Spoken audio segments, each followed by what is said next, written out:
Hi everyone and welcome to another Crafter's Castle challenge created by me. And today we're going to have a donut inspired thank you card, which is more of a masculine card.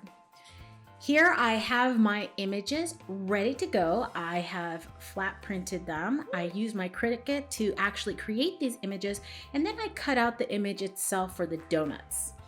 Now I decided that I wanted to use this more for a masculine card because I have a neighbor who's ever so sweet, and he decides to bring in my trash cans for me on a weekly basis. And I thought, well, what better way to say thank you than with a beautiful donut card. Now here you can see the image itself. I also have the sentiment, which is I do not know how to thank you, which comes as a part of the pack here. And I did this with the Cricut foil system. So I'll show you a little bit about what that entails. But this image from Artsy Stamper is absolutely perfect for most any occasion. I hope you do take a chance to look up Artsy Stamper up on Etsy. It's a beautiful image. So here I have everything ready to go. Now I just wanted to show you some of the foiling options that you have with Cricut because they do come with multiple sheets. Now I decided on this rose gold. That's what it's called in this pack, but it looks more like a regular gold than rose gold. You do have your housing for the impression because this is a pressure foil. This is not a heat foil. So when I decided to actually use this item, I didn't realize that in the instructions, you'll see that this does have a little package that's attached, a little instruction booklet, that it has the, I guess you want to say, how to differentiate between these housings. And of course, me knowing how I am, I just go ahead and jump right on in. And I was trying to figure out, well, how am I supposed to tell the difference between each of these little items? And the neat part of this housing is that it is magnetic. So you just pop it in, push out, and it comes out. But again, you just pop them in, it's magnetic, and you will see that they just kind of stay. Now, if you look closely enough, these items have a 1-line, 2-line, and a 3-line. So that's a fine line, medium, and bold. They're differentiated by the different lines that are actually on the stylus itself. And again, me being me, I didn't read the instructions, I just jumped in, but it does actually have it here. So I'm gonna begin with coloring in my image. This is not a coloring tutorial, so I'm kind of going fast here. I wanted to kind of speed through this to be able to remain within the time allotted because we have several other crafters along this that you can view if you're jumping on from Crafter's Castle Challenge. And I wanted to kind of show just how much of a beautiful image you can create by utilizing not just markers, but also pencils in combination, because you get a lot of fine detail that you don't necessarily get when you just use a marker. And as you can see, I'm just going in with my pencils, adding some fine touches, and just making this whole latte just that much more detailed.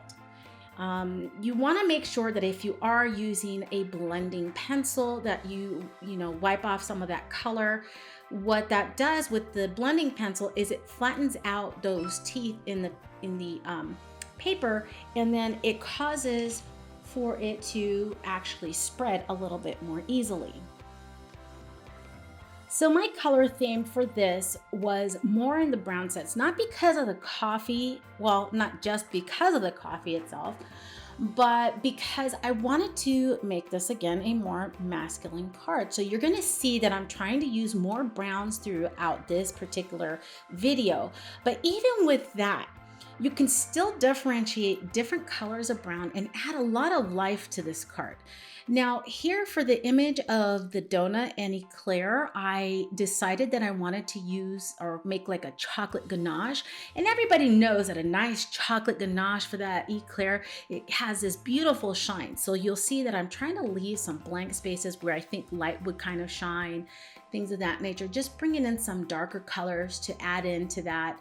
And just really overall create that look of shine and light and that reflection. Now, I may just make a couple more videos for coloring and how to get those effects. But there are several classes that you can probably find online that teach you as well. And really utilizing these alcohol markers, because yes, they are not quite as easy to blend as you think unless you know what you're doing and what you're looking for. Now, I also came in with my colorless marker here to add a little bit more detail and some more shine that you can see.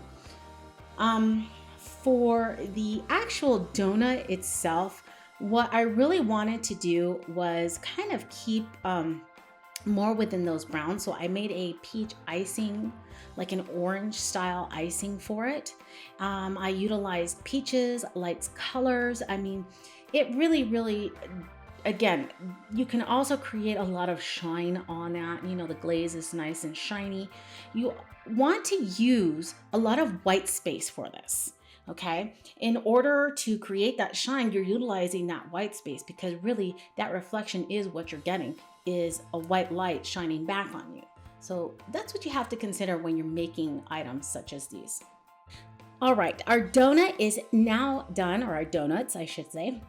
I'm now ready to actually start up with my card. The first thing that I want to do actually is come in and add some color to the background. The background is this flattened image on my card base. I'm going to come in with these coffee stains from Tim Holtz. It's a beautiful stencil and it fit perfectly for this particular image. This allowed me to create a lot of detail on my card without removing any of that white space behind it. So I'm coming in with Vintage Photo and Ground Espresso. I'm just being careful of where I am blending in some color. I just want to make sure I have something on the background so I don't stain my table. And just making sure I'm not going over too far into the image itself. So I'm going to add a little bit of darkness, and you can see how perfectly that is. It looks like the coffee is splashing out of that cup. I'm bringing in some more at the bottom. I'll bring in also some of these cup stains. You know, when you set down your coffee mug and you get a coffee stain on the table or whatnot. And you can see I'm going back and forth between a lighter and a darker brown. Now with the ground espresso, I'm just distressing those edges just to add a little bit more color, because my card base itself is white as well. So this is my image background, and I'm going to place that on my white card base. And in order to create a break between the two whites, that particular finish or that distressed look on the edges actually helps quite a bit.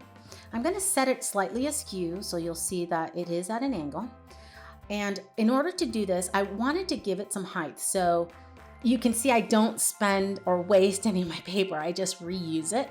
But I'm going to go ahead and add some double-sided foam tape. This will give it just a little bit of height. This particular foam tape is a 1-inch. I do believe I got it from scrapbook.com. So I'll go ahead and link that down below so that way you have access to that along with the image and where you can find that as well. And I just made sure that when I'm putting down this image or any image that I'm using double-sided foam tape, I don't fully peel back this lining. I just expose certain parts, and I like exposing opposite ends. And this way it kind of creates a buffer. Those folded pieces will create a buffer before I actually stick down my image. And you'll see that those tabs kind of stick out, and I utilize the areas that are unexposed as places for me to hold down. Now, once I've got this set where I want it, I'm just gonna go ahead and press down. Now, just making sure I have it exactly where I want it and that nothing's kind of going over those edges. And there we go. Simply pull, pull, pull, and your image is now stuck down onto your card base. All right, we are now ready to start working the rest of our card. Now here I have this beautiful print that's kind of like a newspaper. It's more vintage. And I decided that I wanted to use this, when you sit down to have your cup of coffee, aside from making all the mess, you also sit down with a newspaper and your donuts. So I passed this through my corrugator just to give this card some texture. Again, this is more of a masculine card, so adding a little bit of texture allows us to actually go ahead and create a lot of depth for this card without adding a lot of bling that you normally would add for a female card. So for this item, I'm just going to use a little bit of liquid glue just to adhere it down. I'm not using a tape because I want to make sure that it has a very good adherence down to the other paper. Because of all these ridges that you see there, you want to make sure it doesn't lift up.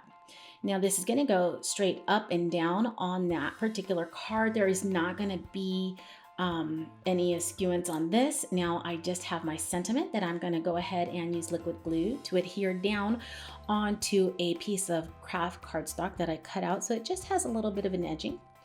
Using foam tape, I'm going to go ahead and add a little bit of height to that sentiment and place it up in the corner. And now, finally, I'm ready to add my donut.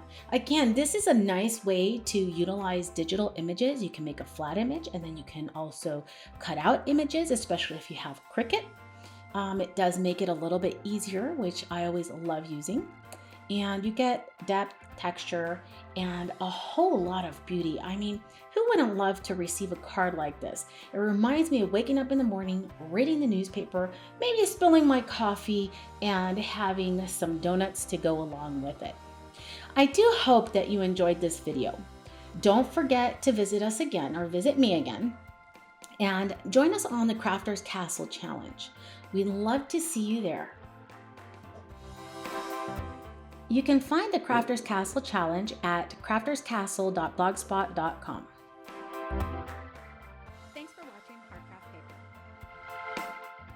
For more videos and tutorials like these, don't forget to subscribe. Visit the website at www.heartcraftpaper.com.